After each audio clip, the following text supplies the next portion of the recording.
Hello दोस्तों, नमस्कार। हमने 11वीं क्लास एनसीईआरटी केमिस्ट्री के लिए फर्स्ट चैप्टर हमने कंप्लीट कर लिया है। आप पूरे सेशन में स्टडी करते आए हैं। आई होप आप सबने अपना स्कूलिंग में भी सिलेबस कंप्लीट किया होगा। कोचिंग में भी जो बच्चे मेरे पास कोचिंग आते हैं उन्होंने तो सिलेबस कंप्लीट किया ही है। लेकिन सिलेबस कंप्लीट करने के बाद भी स्टूडेंट्स के सामने एक प्रॉब्लम, सबसे बड़ी समस्या आती है कि क्या कि सर कुछ ऐसे टॉपिक्स जो एग्ज़ाम में तो आने ही आने हैं, तो थोड़ा सा उनके बारे में थोड़ा आइडिया दे दीजिए। तो आज हम इसी क्लास पर डिस्कस करने वाले हैं। आज हम 11वीं क्लास केमिस्ट्री फर्स्ट बुक के इम्पोर्टेंट टॉपिक्स के बारे में डिस्कस करने वाले हैं, चैप्टर वाइज, कि कौन कौन से टॉपिक्स हैं जिनको आपको अच्छे से प्रिपेयर करना चाहिए, ताकि आपका जो ईयरली एग्ज़ाम आने वाला है, अभी 13 अप्रैल से स्टार्ट होने वाले हैं राजस्थान बोर्ड 11वीं क्लास के, तो उनमें कौन कौन से टॉपिक है चैप्टर वाइज जो इम्पोर्टेंट रहने वाले हैं, आज हम उनके बारे में डिस्कस करने वाले हैं। तो चैप्टर वाइज हम डिस्कस करेंगे। सबसे पहले हम फर्स्ट चैप्टर लेने वाले हैं जिसका नाम है रसायन विज्ञान की कुछ मूलभूत अवधारणाएं। जो टॉपिक मैं आपको बताने वाला हूं उन्हीं टॉपिक्स को आप प्रिपेयर कर लें तो भी आपके बहुत अच्छे मार्क्स आएंगे, जरूर आएंगे। ठीक है, तो मैं चैप्टर वाइज आपको केवल ओनली टॉपिक्स बताने वाला हूं कि ये टॉपिक्स हैं, उनको समझाएंगे नहीं कि क्या होता है। केवल मैं टॉपिक बताने वाला हूं कि क्या कौन कौन से टॉपिक आपको प्रिपेयर करने हैं। तो केवल आप टॉपिक्स लिखते जाएं पेन कॉपी में और उन्हीं को आप तैयार कर लें तो बहुत अच्छे से तैयारी हो जाएगी आपकी।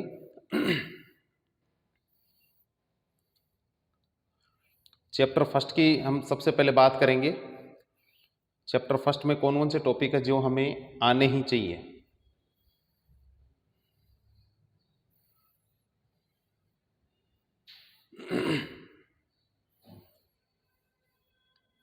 बेसिक सी बातें तो हमने चैप्टर के हिसाब से समझ ली थी।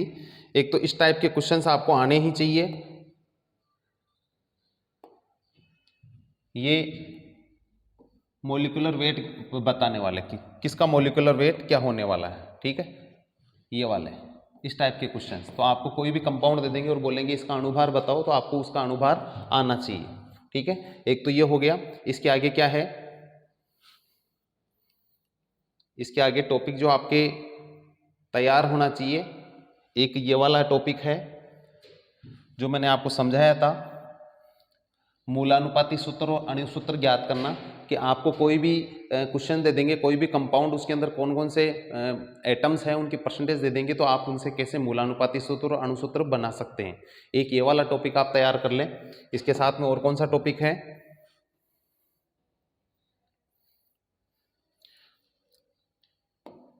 एक मेरे हिसाब से जो डेफिनेटली आपको क्वेश्चंस आने वाला है वो आने वाला है स्टाइक्योमेट्री क्वेश्चंस। ठीक है, स्टाइक्योमेट्री जो टॉपिक है इस टाइप के मैंने आपको बताया था। ठीक है, मेथेन वाला एग्जांपल देखे कि 16 ग्राम मेथेन के दहन से कितना ग्राम जल मिलेगा, इस टाइप के क्वेश्चंस। तो स्टाइक्योमेट्री वाले जो भी एग्जांपल्स और जो भी क्वेश्चंस आपकी बुक में हैं उन सबको तैयार करके जाएं। मैंने अच्छे से क्लास में करा रखा, ऑफलाइन क्लास में। इसके बाद में एक टॉपिक डेफिनेटली आपको देखने को मिलेगा, मोलरता या मोललता से रिलेटेड।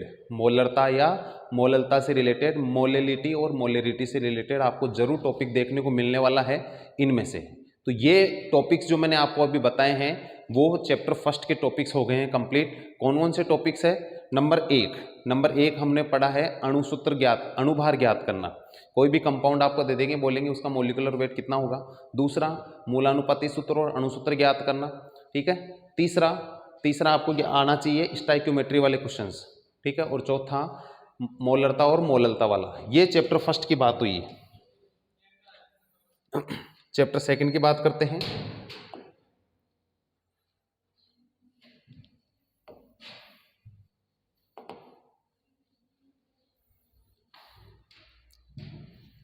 एक बार नोट ओपन हो जाए उसके बाद मैं बता दूंगा मैं आपको। देखें, चैप्टर सेकंड जो है वो है अपना एटॉमिक स्ट्रक्चर। Atomic structure. अब इसमें से कौन कौन से टॉपिक हमारे तैयार होने चाहिए। एक तो आपको मॉडल्स आने चाहिए। मॉडल्स में सबसे इंपॉर्टेंट मॉडल है बोर का मॉडल। बोर का मॉडल तो आपको रेडी होना ही चाहिए। ठीक है, उसके बाद में कक्षक व उनकी संरचना। कक्षक व उनकी संरचना, ये वाला टॉपिक आपका तैयार होना चाहिए। हमने पढ़ा है कि कक्षक क्या होता है, कोष क्या होता है, उपकोष क्या होता है। तो उनकी कक्षक जो होते हैं, उपकोष होते हैं, उनकी स्ट्रक्चर्स आपको आने चाहिए। एस कक्षक, पी कक्षक, डी कक्षक और एफ कक्षक। एस में एक ही होता है, पी में 3 होते हैं, ठीक है, और डी में 5 होते हैं और एफ में कितने होते हैं 14। तो हमें एस, पी और डी की आनी चाहिए स्ट्रक्चर, ठीक है। इसके बाद में एक टॉपिक हमने पढ़ा था वेवलेंथ निकालने वाला, जिसका फॉर्मूला ये वाला था, ठीक है, जिसमें सीरीज बोल लेते हैं अपन, ठीक है। बोर के परमाणु मॉडल के अंदर अलग अलग श्रेणियां में मिली थी, लाइमन, बामर, पासन, ब्रैकेट, फंड, ठीक है। उनसे रिलेटेड क्वेश्चन अगर न्यूमेरिकल आएगा तो वहां से आ सकता है। एक छोटा सा टॉपिक है, सबको पता है, हाइजेनबर्ग का अनिश्चितता सिद्धांत, उससे रिलेटेड क्वेश्चन आ सकता है, ठीक है। और इलेक्ट्रॉनिक विन्यास, इलेक्ट्रॉनिक विन्यास तो डेफिनेटली आपको पूछेंगे, पक्का है। ये सेकंड चैप्टर की बात हुई है, ठीक है। अब हम चलते हैं चैप्टर नंबर 3 की तरफ। चैप्टर 3 में देखें कौन कौन से टॉपिक है जो आपको रेडी होने चाहिए। चैप्टर जो 3 है उसका नाम है आवर्त सारणी, आवर्त सारणी। इसके अंदर आप टॉपिक तैयार करेंगे, एक तो आयनन ऊर्जा, विद्युत ऋणता और परमाणु आकार। ये 3 टॉपिक आपको अच्छे से प्रिपेयर होने चाहिए, इनका क्रम वाले क्वेश्चंस, ठीक है। कुछ क्वेश्चंस दे देंगे, इसके अंदर बोलेंगे इनका आकार का बढ़ता घटता क्रम बताइए, विद्युत ऋणता का, आयनन ऊर्जा का, ठीक है। ऐसा भी क्वेश्चन आ सकता है, इसकी प्रथम आयनन ऊर्जा ज़्यादा होती है, इसकी द्वितीय ज़्यादा होती है, इस टाइप के क्वेश्चंस, ठीक है। जैसे नाइट्रोजन की प्रथम आयनन ऊर्जा ऑक्सीजन से ज़्यादा होती है, लेकिन ऑक्सीजन की सेकेंड जो आयनन ऊर्जा होती है वो नाइट्रोजन से ज़्यादा होती है, तो ऐसा क्यों, ठीक है। इस टाइप के क्वेश्चन आपको क्रम वाले पूछ सकते हैं, क्यों कारण वाले क्वेश्चन पूछ सकते हैं। सेकेंड चैप्टर में इससे ज़्यादा इंपॉर्टेंट नहीं रहेगा, बहुत ही लिमिटेड टॉपिक है। अब हम चलते हैं 4th चैप्टर की तरफ। 4th चैप्टर में बहुत ही इंपॉर्टेंट टॉपिक्स हैं, ठीक है। तो एक एक करके आप नोट डाउन कर लेंगे, ये टॉपिक तो आपके रेडी होने चाहिए, ठीक है। सबसे पहले तो अनुनाद, ये आपका रेडी होना चाहिए। उसके बाद में VSCPRT, VSEPPRT, valence shell electron pair repulsion theory, ये तैयार होना चाहिए। इसके बाद में VBT और इसके बाद में MOT। अच्छा, अब सर ये तो पूरा चैप्टर ही हो गया, इनमें से भी कोई ज़्यादा इंपॉर्टेंट, तो इनमें से ज़्यादा इंपॉर्टेंट मेरे हिसाब से एक तो VBT और एक MOT, इनसे रिलेटेड क्वेश्चंस आएंगे। MOT में तो आपको पता है बॉन्ड ऑर्डर पूछते हैं, ठीक है ना।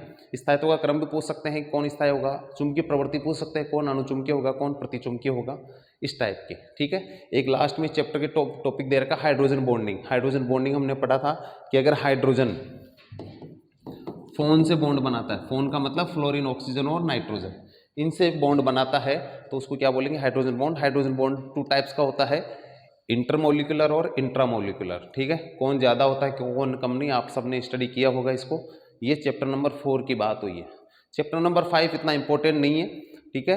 और चैप्टर का नाम है अणुगति सिद्धांत, गैसों का अणुगति सिद्धांत। इसके अंदर एक तो आपको गैसों के नियम आने चाहिए, ठीक है, एक आदर्श गैस समीकरण और एक अणुगति सिद्धांत, ये टॉपिक है। एक तो गैसों के नियम, गैसों के नियम कौन कौन से, चार्ल्स का नियम, बॉयल का नियम, गॉयल-लुसेक, अवोगाद्रो का नियम, ग्राहम का विसरण नियम, ठीक है। उसके बाद में गैसों का अणुगति सिद्धांत के मुख्य बिंदु 8-10 पॉइंट है वो करने चाहिए, ठीक है। और एक है आदर्श गैस समीकरण, ठीक है। वान डेर वाल समीकरण इतना इंपॉर्टेंट नहीं है, लेकिन एक बार देख लेना आप, इतना इंपॉर्टेंट मुझे लगता नहीं है। ये 3 ही टॉपिक इंपॉर्टेंट है।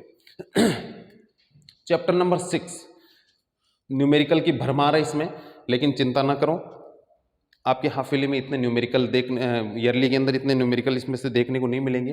तो फिर क्या देखने को मिलेगा, एक तो इसके अंदर सारी की सारी डेफिनेशंस, इतनी सारी डेफिनेशन है, इतनी सारी एंथैल्पियाँ हैं, उन सब की डेफिनेशन, ठीक है। मतलब कोई लिमिट ही नहीं है, लगभग 15 से 20 डेफिनेशंस है अलग अलग, ठीक है। तो वो डेफिनेशंस आपको आनी चाहिए। अब इंपॉर्टेंट क्या क्या है, एक तो आपको इसमें आना चाहिए हेस का नियम, हेस का नियम इंपॉर्टेंट है। एक है बोर्न-हेबर चक्र, बोर्न-हेबर साइकिल, ये इंपॉर्टेंट है। और क्या इंपॉर्टेंट है, और एक है स्वप्रवर्तिता। सबसे इंपॉर्टेंट मेरे हिसाब से ये टॉपिक रहने वाला है, स्वप्रवर्तिता। स्वप्रवर्तिता का मतलब उसके अंदर हमने पढ़ा था गिब्स मुक्त ऊर्जा delta G equals to delta H minus T delta S, ये वाला फॉर्मूला। ये इसकी वैल्यू क्या होनी चाहिए, नेगेटिव। नेगेटिव होगा तो रिएक्शन क्या होगी, स्पॉन्टेनियस चलेगी, अपने आप चलेगी, स्वतः होगी। और अगर डेल्टा जी पॉजिटिव हो गया तो नॉन स्पॉन्टेनियस होगी, अपने आप नहीं चलेगी। तो ये कब पॉजिटिव होगा, कब नेगेटिव होगा? इसके अंदर जो एस है वो क्या है? एंट्रोपी। एंट्रोपी मैक्सिमम केस में आपको पॉजिटिव देखने को मिलेगी, जीरो केवल साम्य अवस्था में देखने को मिलेगी, इक्विलिब्रियम में।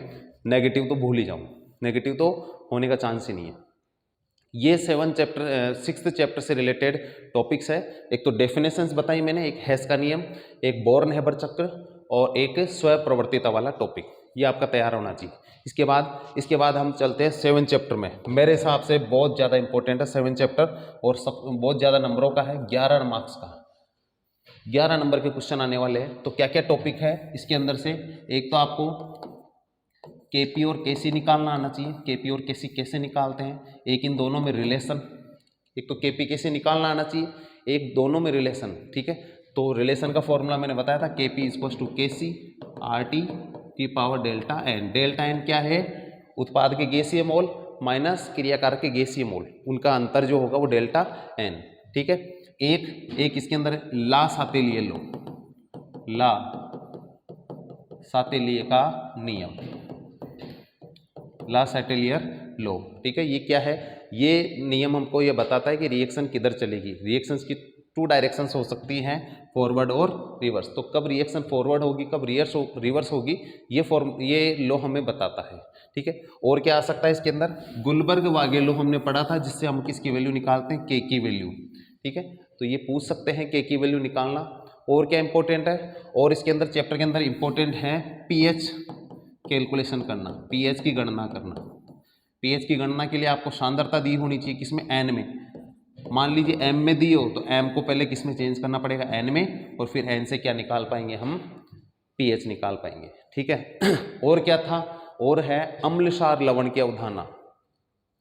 अम्ल वाला टॉपिक है, हमने 10th में पढ़ा था, लेकिन यहाँ पर थोड़ा विस्तार से है। अम्ल क्षार अवधारणा में हमने यहाँ पर 3 सिद्धांत पढ़े हैं। एक तो आर्रेनियस का सिद्धांत, एक ब्रांस्टेड-लोरी का सिद्धांत, और एक लुईस का सिद्धांत। आर्रेनियस ने क्या बोला था? आर्रेनियस के सिद्धांत को समझाने के लिए मैंने आपको बताया था कि मछली को याद रखो। मछली वाली जो कविता है, मछली जल की रानी है, जीवन उसका पानी है, हाथ लगाओ डर जाएगी, बाहर निकालो मर जाएगी। तो बिल्कुल जिसको ये कविता याद हो उसको आर्रेनियस का लो भी याद हो जाएगा, ठीक है। उसके साथ ही ब्रांस्टेड ने क्या बोला था? ब्रांस्टेड ने बोला था संयुग्मी अम्ल और संयुग्मी क्षार की जो अवधारणा दी थी उसने, कॉन्जुगेटेड बेस और कॉन्जुगेटेड एसिड। ऐसे लुईस ने ये बोला था कि जिसके पास इलेक्ट्रॉन होंगे लेना देना चलता रहेगा, जो देगा वो बेस होगा और जो लेगा वो क्या होगा? एसिड होगा। इस हिसाब से ये था। और इसमें एक टॉपिक इंपॉर्टेंट और अपन ऐड कर सकते हैं, क्या? के ए एंड के बी। अब के ए एंड के बी क्या है? अम्ल वियोजन स्थिरांक और क्षार वियोजन स्थिरांक, के ए एंड के बी। जब किसी एसिड के अंदर वाटर डालते हैं तो वो डिजोल्व होता है, वो ब्रेक डाउन होगा, ठीक है।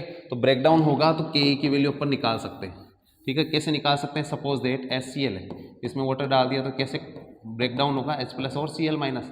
तो इसका अगर के निकालना है तो H प्लस हो गया, Cl माइनस अपॉन HCl। तो ये इसकी के की वैल्यू है। ऐसे ही बेस आएगा तो उसके लिए क्या आ जाएगा? के बी, क्षार वियोजन स्थिरांक, बेस डिसोसिएशन कांस्टेंट, और के क्या हो जाएगा इसके अंदर? एसिड डिसोसिएशन कांस्टेंट, ठीक है। और क्या पूछ सकते हैं? एक आता है जल का आयनिक गुणनफल। आयनिक गुणनफल, आयनिक गुणनफल को किससे दर्शाते हैं? KW से। और इसकी टोटल वैल्यू कितनी होती है? 14, ठीक है। एक रिलेशन पूछ सकते हैं KA KB और KW में रिलेशन। तो ये रिलेशन आपको याद होना चाहिए, KA KW और KB में। और अगर इन्हीं को PK के फॉर्म में लिखा जाए तो PKA plus PKB equals to PKW, और इन सब की वैल्यू कितनी होती है? 14, ठीक है। ये इंपॉर्टेंट टॉपिक्स है। एक तो एसिड बेस की अवधारणा आनी चाहिए, आर्रेनियस हो गया, ब्रांस्टेड हो गया, लुईस हो गया।